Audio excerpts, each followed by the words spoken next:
பிரபுவை என்னுடைய நண்பர் வந்து கனடாவை கூப்பிட்டு போகிறேன்னு கேட்டார். இஸ் அ மல்டி மில்லியனர், பெரிய பிஸ்னஸ் மேன்.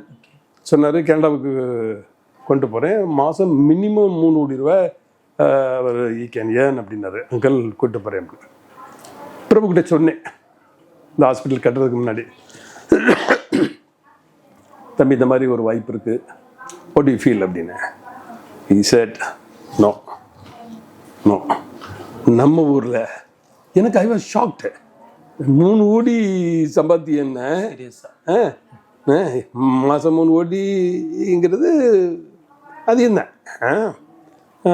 சொன்னேன். நோ, நம்ம ஊரில் நம்ம ஜனங்களுக்கு நம்ம பண்ணணும். அதனால் வந்து வேணாம்ப்பா, காரைக்குடி தேவோட்டை நம்ம ஏரியாவில் ஒரு ஹாஸ்பிட்டல் அப்படின்னு. அதை நான் இப்போ ரியலைஸ் பண்ணுறேன். எங்கே போனாலும் முன்னாடி துரக்கரணாநிதி பையன்னு சொல்கிறத விட்டுவிட்டு இப்போ பிரபு அப்பான்னு ஆரம்பிச்சிட்டேன். ஆளுக்கு போகிற எங்கே போனாலும் டேய் பிரபு அப்பாடா